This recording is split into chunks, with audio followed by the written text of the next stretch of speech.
Hello, humans, and welcome back to another episode of RD2H Road to Happiness. This episode's super special because it's the first episode of 2025.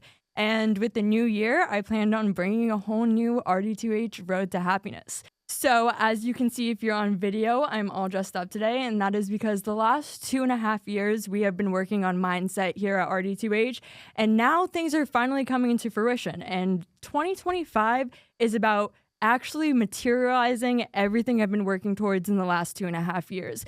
And the thing that I find so special about RD2H and the purpose behind it and why I want to see it all the way through is because I am trying to document a journey from not being somebody that was capable of handling all of life's responsibilities and not being on the path to succeeding to documenting my journey to getting the career and the lifestyle that I want. And there's no doubt in my mind that I'm going to get there, but what's special about RD2H is when I do arrive at my destination, there will be visible proof of every stage that I had to go through to get there and every single part of my growth journey in which I changed my mindset or my perspective or the way that I view the world, because getting to your destination is about evolution. It's about constantly changing, and it's about embracing uncertainty. And I am so excited to be able to create a series like this where there will be documentation that, I'm not special, and anybody listening to this is fully capable of achieving all of the same things and achieving everything that they want to do. And it's really just up to you to do that. So with this new series and this new chapter, I am in my last semester of college, and I'm graduating this spring, May 2025. I'm super excited. I'm in my last 4 core classes, and it is like I finally see the light at the end of the tunnel. It's like it was so dark there for so long, guys. And I think that anybody who has gone through college or is currently in college can attest to the fact that it seems like you're never going to get there and things are never going to get better until, you hit that last semester and you're done. And that's where I am right now. So in this episode, I'm going to be talking about my experience with being a senior in college, how I'm feeling about it, and the post-grad process, because I've been interviewing for different companies. I have been doing everything I need to do to secure my next steps in this next chapter in my life. And I think it would be very beneficial for you guys as listeners to, hear the steps that I'm taking right now and to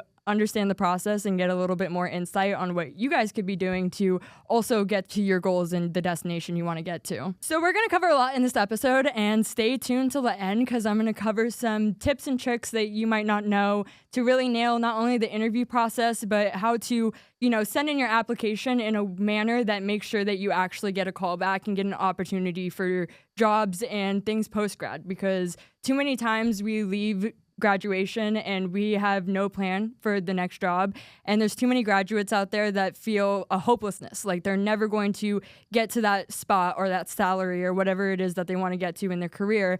And I'm here to tell you that that's completely not true. And if you think that you can do it, then you can do it, but you have to be able to believe that so that you can sell yourself. So with my post-grad experience lately, I'm really excited to be at the end because it's just been a lot of fucking work. It has been so much work to get through my undergrad, and the journey is just starting, but I'm excited to finally be able to say that I'm done with this chapter of my life and start to make some actual money. So back in Thanksgiving time around November 2023, which is about a semester before I graduate, I started applying for jobs. I applied on LinkedIn to literally 100 jobs, guys, and I got 2 back. And that's a key thing that I want to highlight on this episode is that first off, you need to get okay with rejection. The first email that I got back saying, sorry, but we're going to go with another candidate, I took that as a stepping stone because that meant I was applying to jobs. Rejection was inevitable. They were going to tell me no, that was going to happen. So that first rejection letter was okay, well, that's a good sign. We're on the right track. And I think that we need to look at all rejection and all failures like that, as in if you're not failing, you're not trying. And that's just the end all be all. So all of those rejection letters I got was honestly empowering in a way. And I think that's how we need to look at our failures, as that means I'm on the right track and I'm doing something right if I'm failing and if I'm getting no's. And if people are telling me that it's not possible, then I'm on the right fucking track because I'm thinking and dreaming bigger than they could ever think of. So I got tons of rejection letters. And I think that if you are applying to jobs and you're looking for a new position, you should just apply to anything and everything that's in your field. Anything that, you even remotely qualify to do, apply to that position. Once you apply to 100+ positions, I guarantee you at least 2 of them are going to tell you yes and give you a chance to talk to them in person and pitch yourself. And if you're able to sell yourself, then that's all you need to do. Like, you need to be able to talk and believe it to your core that you're capable of doing these amazing things, and then make other people believe it too.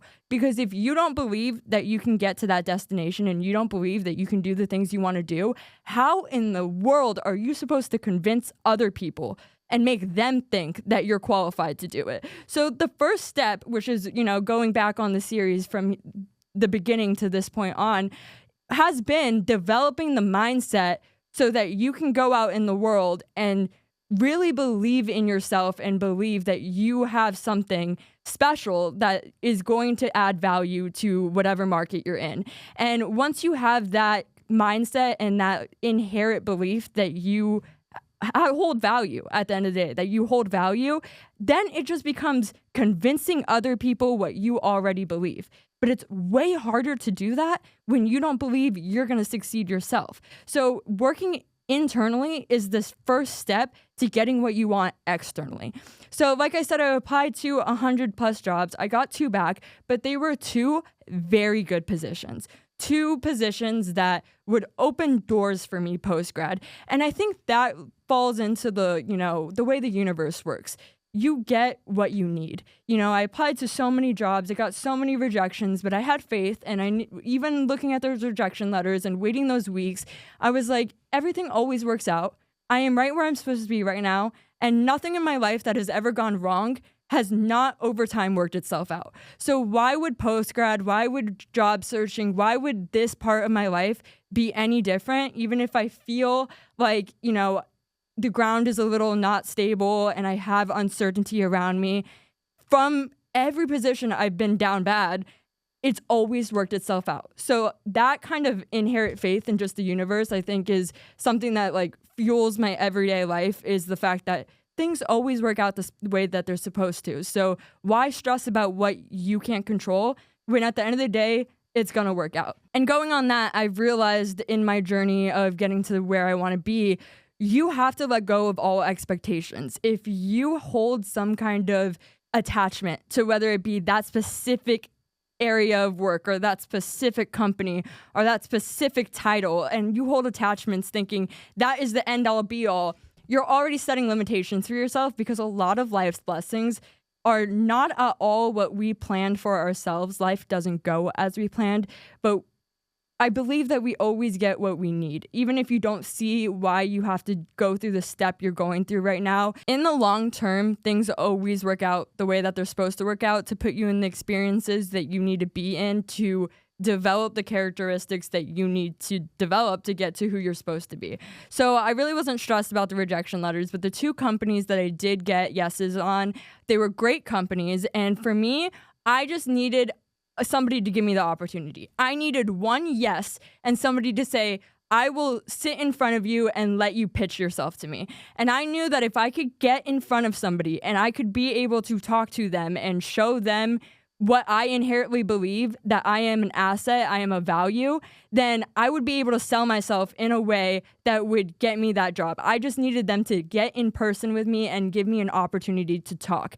And I think that developing the ability to sell yourself and developing the ability to talk and to relay the emotions and the passion that you have in your life to other people so they can see what they're missing out on and overlooking when it comes to you and your application, I think that's number one.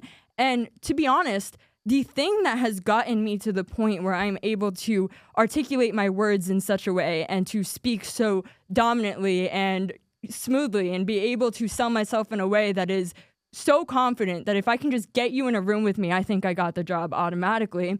It was this podcast. It was talking every single week on this podcast, having to figure out a way to portray my ideas and my spirit and everything that I believe in through these episodes, it has taught me a lot on, speech, presentations, which is the most valuable tool that anybody can have in any field.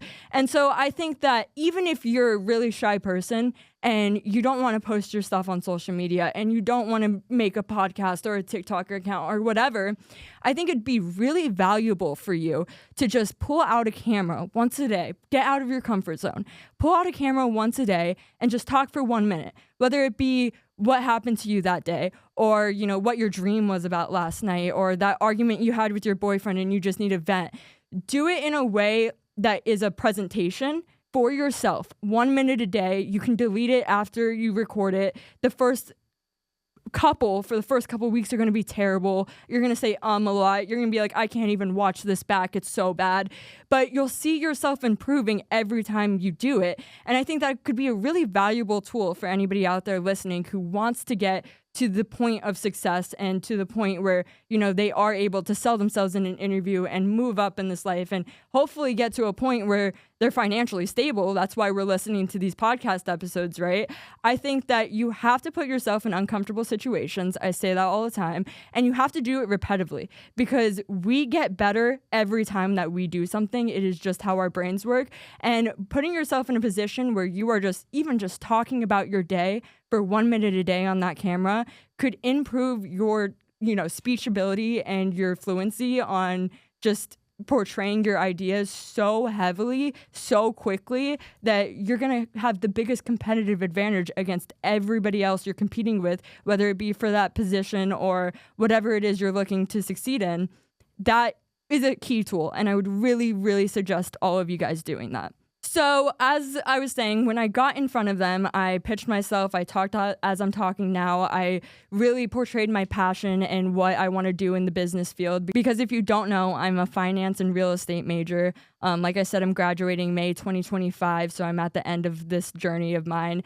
And being able to go through the interview process also helped me a lot to learn how to play to my strengths, answer interview questions, do my research on companies, and make sure that I actually knew what I was talking about and what the company did and what their strengths were when I walked in. Because what these recruiters want to see, guys, they want to see that you're just putting in effort, any sort of effort, because the employee market and the personnel that are out there right now with our generation, it's garbage. It's literally garbage. So if you can just get in front of somebody and show them that you are not TikTok brain rot and you are not Gen Z entitled and you actually have, ambition and you're going to do what you say you're going to do, they eat that shit up. If you just do a little bit of research on the company before walking in, they're like, wow, she actually knows what we do here. They just want to see any initiative at all. They want to see that they're mentoring somebody that actually wants to learn. These big guys and these big companies, they don't want to mentor people who are just going to waste their time and not see what a valuable mentorship and asset they are. So if you're just showing any amount of effort and any amount of, I will even go like the extra half mile more than you're saying, that puts you already at a competitive advantage. So I did that for both companies. One of them was an insurance underwriting company. And guys, I don't mean to throw numbers at you, but I want you to understand how possible it is to, make money in this world. I swear to God, money is just out there waiting to be grabbed. And it's literally just asking you to put in the effort to go grab it. And especially with the boomer generation. The boomer generation is holding, I think the statistic was 31 to 40% of America's economy's wealth is tied up in assets, trusts, whatever it may be from boomers. And as boomers are dying off, that money is going back into the economy, whether it be them giving it to their heirs and their heirs are just spending the fucking money or, whatever it is. The money's coming back from the boomers, and we'll see, our generation, Gen Z, as we're hitting that criminal age of our careers from, I would say, 25 to 30. I'm 2002. I'm 22 right now. So within the next 5 to 10 years, we're going to see a lot of that transfer of wealth go from the boomer generation into Gen Z and millennials. So the money is there. The money is asking you to just put some effort and to go grab it, to have any idea to go grab it. And I'm finance and real estate. You don't need to go that path. I have friends who are software engineers and they're creating websites. I have friends who are 22, 23 right now and they're realizing they need to go back to school and they're going back to college. I was talking to a friend about it the other day, and I think that a really big advantage of being as young as we are and being in Gen Z is the fact that people are willing to help you. People are willing to mentor you, and they're willing to give you a chance to, excel in whatever field if you're willing to show them that you're worth their time. They're not going to do it for somebody who just wants a handout, who just wants to be given a position and go home at the end of the day and do nothing and do the minimal at work and take as much time off and whatever. And I get the whole, we have to live our life, we're young, whatever. But an argument I'd like to say to that is lock in right now or clock in for the rest of your life. And that is just how the world works. Lock in right now or clock in forever. And my personal hell is a 9-to-5 job, coming home broke as fuck and, arguing about money with my spouse. That sounds like a personal hell. Throughout my entire life, there's been so many arguments about money. And I think that's what initially started my journey to wanting to get to a point where money is not an object, because of the fact that money is just the root of so many personal arguments and personal issues. And I'm honestly tired of hearing about it. And I see the opportunity there, especially with our generation, that there's just so much opportunity to, if you lock in now, you won't have to clock in later. And that's like what RD2H is about. That's what this podcast is about, is getting other people to realize that you can have that lifestyle and that life that you desire if you want it bad enough. Like, how bad do you want it? So going on that, I interviewed for 2 companies, like I said. One of them was the insurance firm. It was underwriting insurance, which sounds like really hard and sounds like it sucks. But I mean, I just put myself through a regular institution, a regular state university, 4 years, business school. So I just want to express that there's literally nothing different about me. I'm not the smartest person in the room. I am not like some genius. At the end of the day, I am just an average person who at one point was never going to get to where I am today, and decided that I was going to give it my all and I was going to commit and I was going to learn what patience and self-discipline meant and implement it into my life. And that's something that anybody can do. This shit is not rocket science. It's just dedication. So the producer underwriter position wanted 2.5 years of training, and then after that you would immediately have a job at the company. And they were offering a really cushy offer, and like, I got the job, I got the offer letter, and I ended up turning it down, and I'll tell you why in a second. But they were offering me $2,500 up front, $65,000 a year, $2,500 bonus every single year. And once I completed the 2.5 years, I would also be working for commission every client that I bring into the firm, and that was going to pay around $200,000 to $600,000 a year, depending on how many clients I brought in. So it was a very cushy position. I had a lot of opportunity. They were even going to like fly me out to California, fly me out to Georgia, fly me out to different states to do learning seminars, like business seminars, and to get a higher education within the firm and the company. And all travel expenses included. And I think that's a major benefit of working for corporate. I don't think that corporate is going to be the end all be all of my career, because I do not like bowing down to another person. I don't like being anybody's bitch, to be honest. And in corporate, you're disposable. Like, at the end of the day, you are disposable. If you are not bringing value and bringing them money, they do not give a fuck about you. And I see myself being more of a business owner and doing things myself.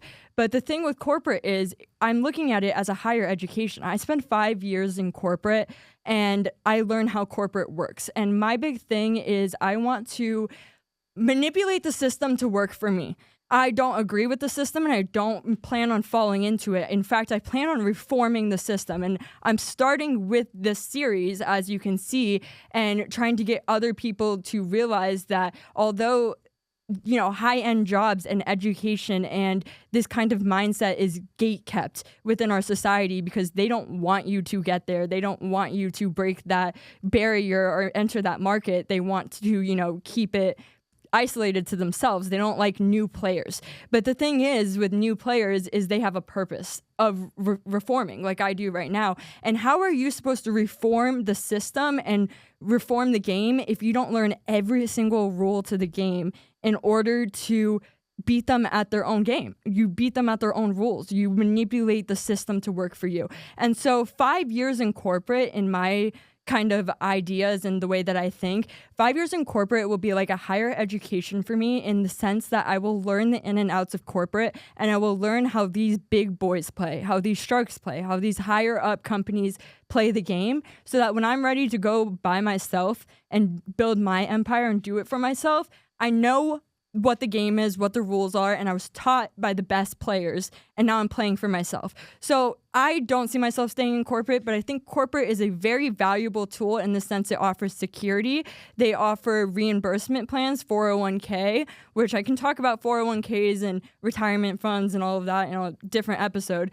But they offer all of that so that you can feel like secure and you work for them, but you get all of that paid back to you: gas, mileage, travel expenses. There's a lot of perks to corporate that you're not going to find in your own business or going out and doing entrepreneurial work. And that's why I think corporate is very valuable, not only to learn how those people play the game and enjoy the benefits, but to also stockpile a little bit of capital and a little bit of cushion fund so that when you are ready and you are at the point where you want to break off and maybe enter business yourself, you have that cushion. You have that, capital, because money makes money. And if you don't have an initial capital, it's really hard to get off the ground. So that's what I'm using corporate for. And so the producer underwriting position was very cushy. It was very deal that was hard to turn down. It was very attractive. But at the end of the day, I turned it down because I had another position which was offering me a lot less security. But the other company had the mindset that I'm talking about right now. When I interviewed with the other company, it was like talking to myself in the future. It was a shark talking to, I'm a guppy right now. I'd say a shark talking to a guppy who wants to be a shark. But it was like, I felt like, judging by the conversation I had with the alternative company, that they had the mindset and the grit to get me to where I wanted to be, to dominate. And the other company is a major Fortune 500 company, but they're offering me $20 an hour, which is literally what I make right now doing like a normal college job. Like the job I have just to put me through school is $20 an hour. So it's not like I'm making a lot of money at the other company, but the mentorship is invaluable. And being associated with that company's name is invaluable. And after the internship with that company, they said nobody at their firm makes less than $500,000. And I know that sounds like an outrageous number, but I'm telling you guys, it is possible. And I think that that's a lesson that I learned over this last break and throughout this experience of applying to post-grad jobs is that, I'm 22 years old. You tell a 22-year-old that she's going to be making $1 million by 25 and that she's on the track to get there. Like, that blew my fucking mind. Obviously, I know without a doubt that I'm going to get there. That was always something that was in the plan, but it's different to actually see it come to fruition. So I found that out that I got that position back right before Christmas. It is January right now. And I will say, it was during a break, so I wasn't in school, I wasn't on my grind, I wasn't doing things every single day. I was on break. So hearing that I was going to make $1 million by 25 and that was actually possible and I'm on the track to do that, I'm not gonna lie, it went to my head a little bit. And so I find out about this position, I'm talking about money, I'm talking about the next trip I'm gonna take and how I'm gonna do this, I'm gonna do that, and I'm gonna buy that, and blah blah blah. And then I got real quick brought back down to earth by someone I love. And they were like, dude, that's all cool. You're working your ass off. Things are paying off and you're on the right track. But the money's getting to your head a little bit. You need to shut the fuck up about that. And that was the reality check I needed, because even with all of the success and I'm trying to relay to you guys, it is possible. Whatever you want to do in your life, whatever you work towards every day, it is possible. It's going to take you 5 years to get there. I'm 2.5 years into this journey and I just got that confirmation that it's not there yet, but I'm on the right track and I'm moving towards that goal. It goes to your head. We're all human. we're all human, and it's hard to not have that initial superiority complex.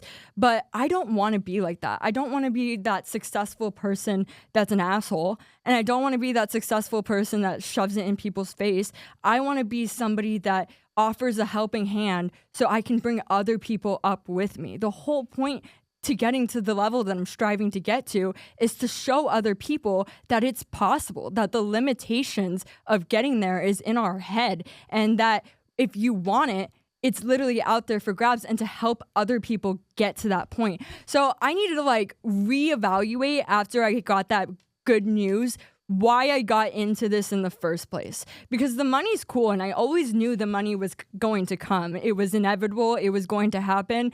As long as I pursued my goals and stayed consistent, it was always going to happen, and I knew that. But I needed to go back and do the introspection and ask myself, why did we start this in the first place? Why do you want to make those videos for RD2H? Why are you pursuing a career in finance and real estate? What was the initial reason that you are on this path? Why did the universe open these doors for you? Why are you on this path right now? And it's not to go showboat all my money, I'll tell you that. It's to set an example, to give a testimony that this shit's possible, that it is up for grabs, and that if I can do it, you can do it too. And that's the purpose here. So I think that when you get to that level of success, or even when you start to see those breadcrumbs of success, sometimes you need to take a step back and just think about why you started in the first place. Because the people who really succeed in this life, they have a vision. It's more than the outcome.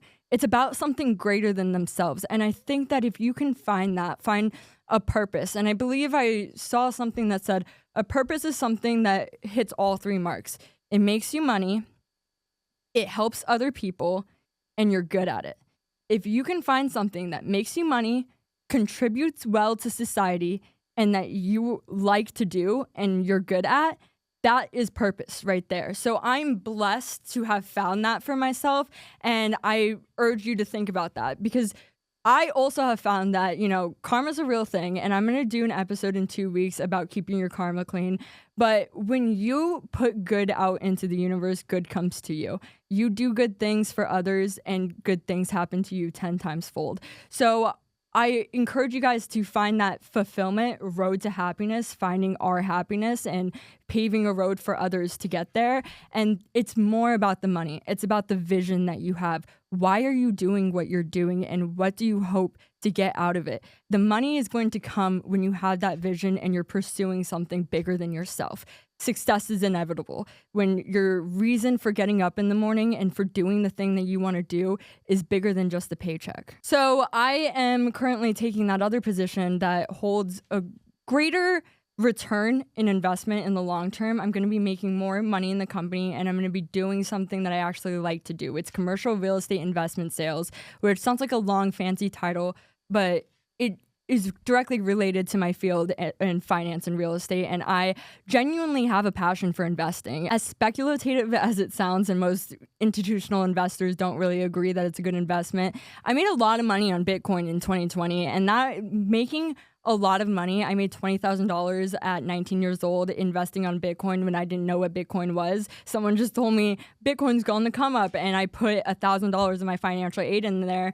I made $20,000 return on that, and that just was the spark that I needed to get on the path I'm on now. That made me realize, wait, if I could do that one time, maybe I could study and do it another time. And that is a easy access to big funds like trading, investing, and then I got onto the path in real estate, and it's a whole story from there. But yeah, it made me love investing. So doing commercial real estate investment sales, I love to do it. I like doing the research. I like to see the returns. I like to see the outcome, to see that what I am working on actually ends on a project being done. I like seeing outcomes. So it's something that I actually want to do and I actually want to pursue. And the position I got is going to provide me with mentorship from the best of the best, the sharks. And so it's like I'm finally seeing the light at the end of the tunnel, seeing that I'm on the right path and seeing that everything's going to work out. And I'm not filled with fear anymore. I mean, when I started this series, I was filled and riddled with fear of the future. And throughout the last 2.5 years, I've been teaching myself that do what is in your control. The universe takes care of the rest. And so there's no fear in it anymore. It's basically like a guarantee internally. I don't even know how to explain it, that I know I'm going to get there. It's just a matter of how and when. And at the end of the day, that's none of my fucking business. That's between the universe and the cosmos and whatever's going on behind the scenes. I don't need to know what tomorrow holds. I know that today I have exactly what I need, and tomorrow I'll have what I need too. We don't always have what we want, but we always have what we need. So I've heard a lot of my classmates and people who have graduated saying that they don't even want to apply to those big positions. They don't want to apply to the Fortune 500 companies. They don't want to apply to, positions that they don't feel like they've earned. It's called imposter syndrome. And I think that getting to a place of success is overcoming that. The worst that they could tell you is no. At the end of the day, they're not going to come to your house and put a bag over you and kidnap you and murder you. There's nothing physically bad that's going to happen to your life. It is, again, all in our heads. So being able to master our heads, control our mind space, and manipulate our brain to think how we want it to think, at the end of the day is the biggest power that you can have, because nothing outside of you can affect you unless you let it affect you. Nothing can make you mad, angry, sad, whatever, unless you agree to let those emotions in. So being able to control your emotions, your mindset, and the way your brain operates, I think is step one to getting where you want to be. Because the worst that they can say is no. And how does that really affect you other than you feeling bad about yourself? But when you accept rejection, when you accept failure and you say, oh, they said no, on to the next, please.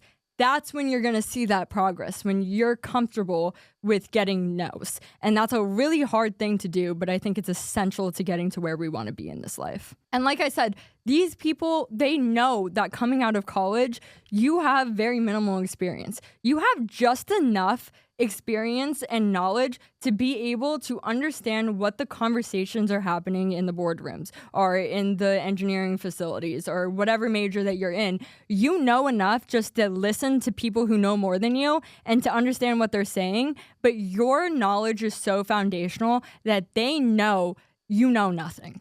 They know you have the very basics, but you're a blank canvas to these companies. You're a blank mind. They're looking at you and they're saying, well, she doesn't have any bad habits. Nobody's taught her how to underwrite yet. She's never even been in a real estate transaction. So there is nothing that she knows how to do yet that I have to fix. They like that. They like the fact that they can teach you how to do things to their standard. They don't have to go back and reprogram your neural pathways that have already been set in stone, because that's 10 times harder to fix a bad habit than it is to learn a good habit right the first time. So the fact that you have no experience is exactly what they're looking for. You just need to show them that you're willing to learn, that you know nothing, and they know everything. They are the best.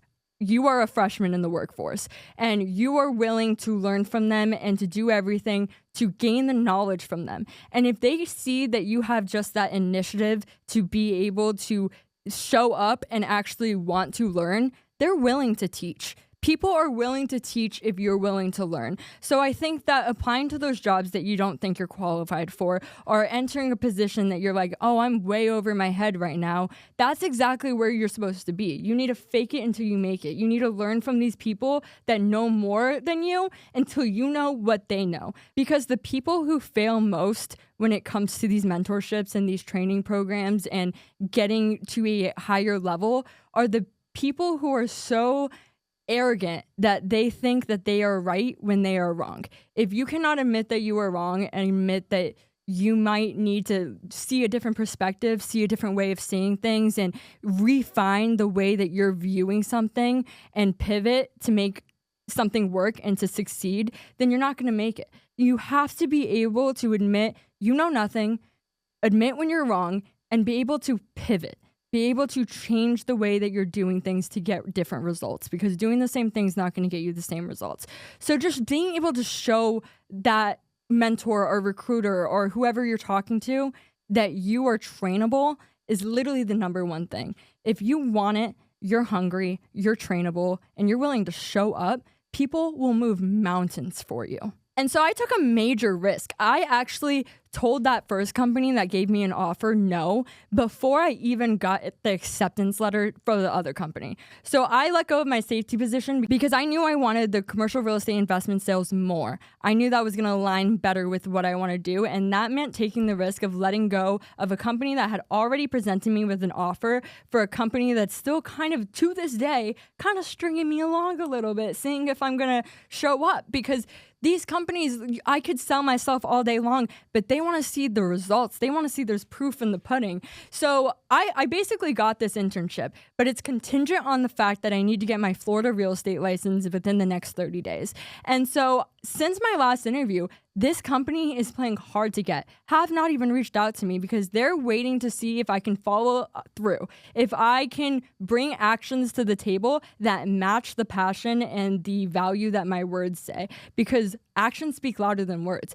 They're giving me a chance because of the way that I can articulate my thoughts and because of the passion I bring to the table. And they see that when they interviewed with me and they saw like the hunger in my eyes. However, words are not enough. Words were enough to get me into the room. They were enough to give me an opportunity. They were enough for this company to say, okay, let's see what you can do. But they're not enough to keep me at this company. They're not enough to actually secure this position.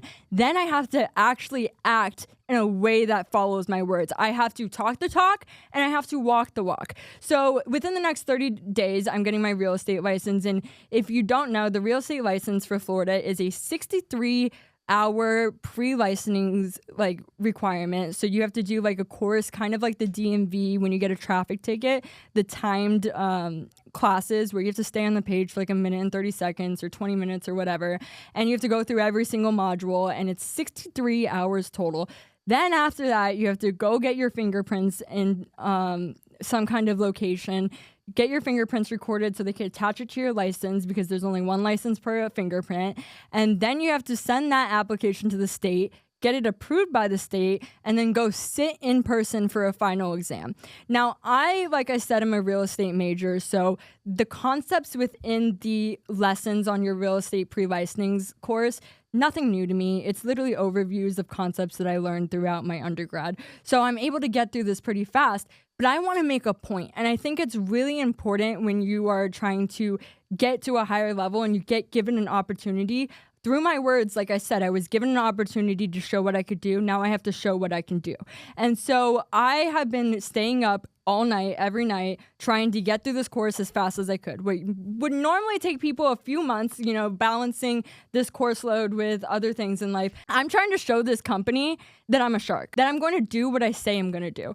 And a big statement goes a long way with making you stand out from other candidates, from people you're competing for a job for. So I was told in the interview that somebody got this done in a week. A week is like ridiculous. 63-hour exam in 1 week. Like, the dude must have not slept. He must have just sat there and gone through this course and just not fucking slept. I'm in my first week of the semester, so I could not do that, but I plan to get it done in 2 weeks. And where 2 weeks isn't the best they've ever had because they had someone do it in 1 week, 2 weeks makes a statement that I did what I said I was going to do, and I did it in a timely manner. I'm committed, and I'm willing to go the extra mile. Getting that done and submitted in 2 weeks will show a very, very good first impression to this company when they gave me one task to do, and I did it in a recordable time. So I think that when you're given an opportunity like that, go the extra mile. Because, yeah, it sucks. I'm staying up all night doing this, but it's very temporary inconvenience for very long-term success. For this next week, it sucks. I live, eat, breathe this fucking real estate exam. But for the next 3 to 5 years, I'm getting the best mentorship that, you could possibly get in the real estate field. And I'm going to be making a shit ton of money. So what is short-term, discomfort or annoyance versus long-term success? Everything in life that's worthwhile takes sacrifice, and it takes going the extra mile. And that's what makes it feel so good when you get it, because you earn that shit. And so I'm going to wrap this up with a few tips and tricks that I think you guys should also use within your interview process and within applying for jobs.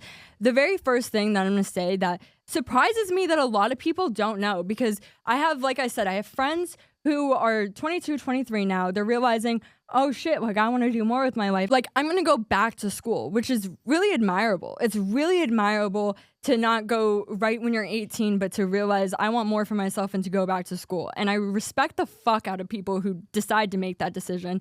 But I have friends who are going down that path.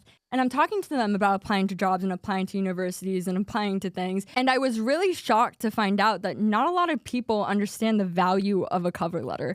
A cover letter allows you to show your actual personality outside of your experience, which will lead to a company being more likely to bring you in for an in-person interview where you're able to sell yourself. You are just looking for the opportunity to get in front of somebody and be able to give your pitch and talk to them and be able to sell yourself. And that first cover letter and resume is just the first hurdle that you need to get through to get there.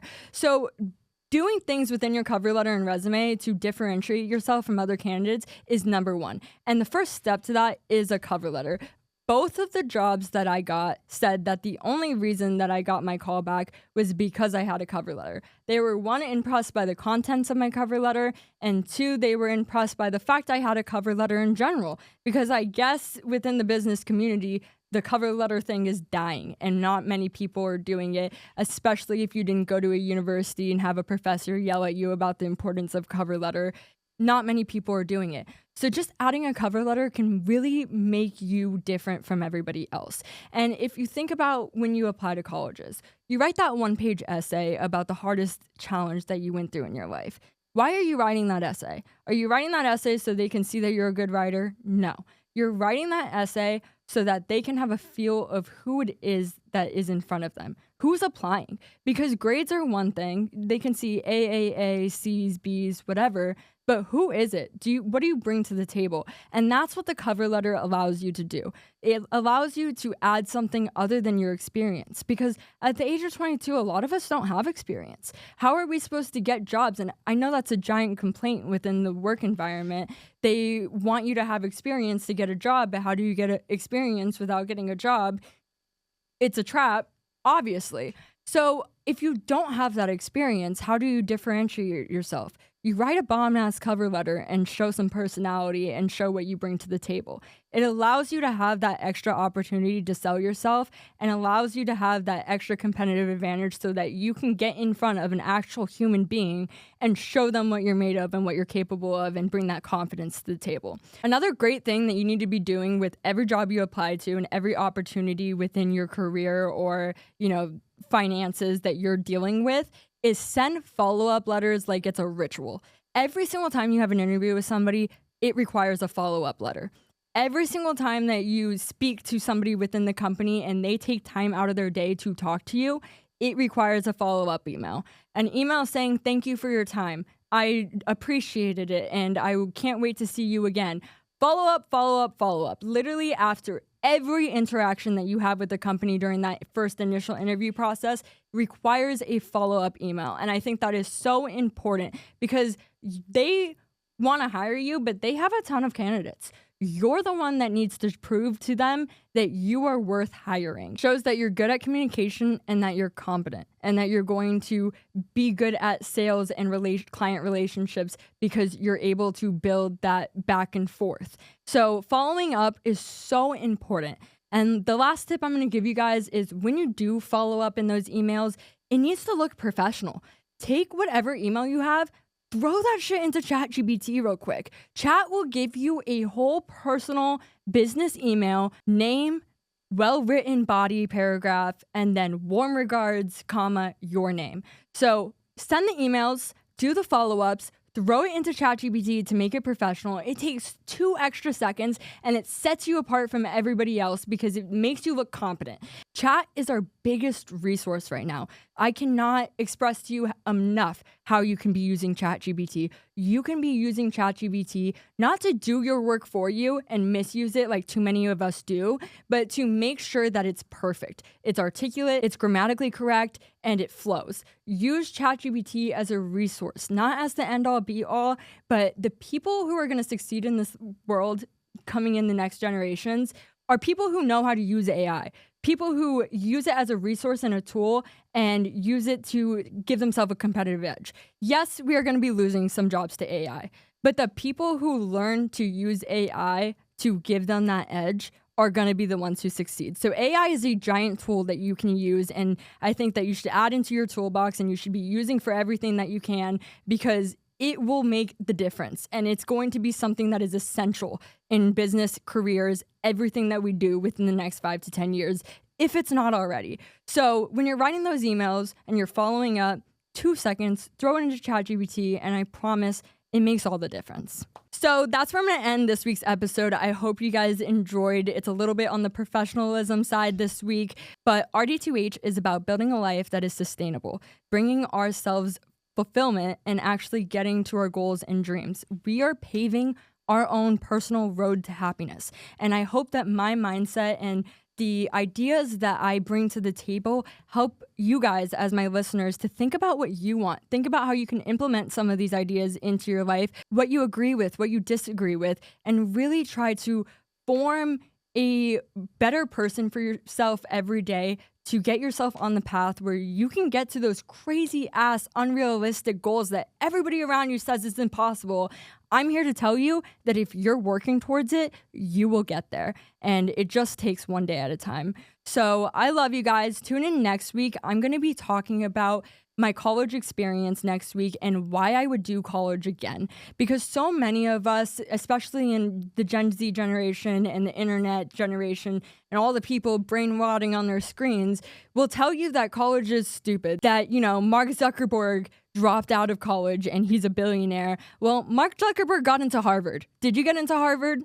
Probably not. So we can't compare ourselves to these $1 million, $1 billion, genius people. Like I said, I'm not the smartest person in the room. There's nothing different about me. I just put in the work and I have a plan and I have the steps in mind of how I'm going to reach that goal that I have in my head, and I'm working towards it.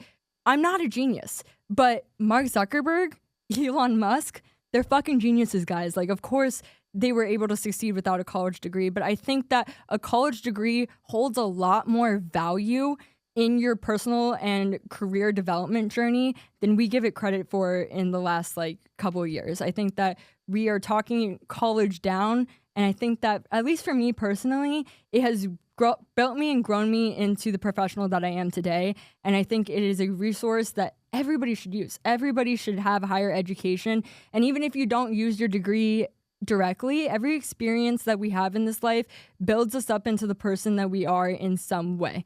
No matter what, whether you're using your degree or not, those years in college give you some kind of structure and foundation, and that's what they're supposed to do. And so I'm going to be talking about why I would go to college again if I had to do it all over again, and why I think that college is actually really beneficial for anybody who is willing to do the work and sacrifice to get through the degree. Because in no way was it easy to get my degree, but it's doable. It's doable for anybody, and you just have to actually sit down and do it. So we're going to be talking about that next week, and I hope that you guys come back and tune in for that. And yeah, I love you guys. I hope you enjoyed the episode, and I will see you next week. Bye.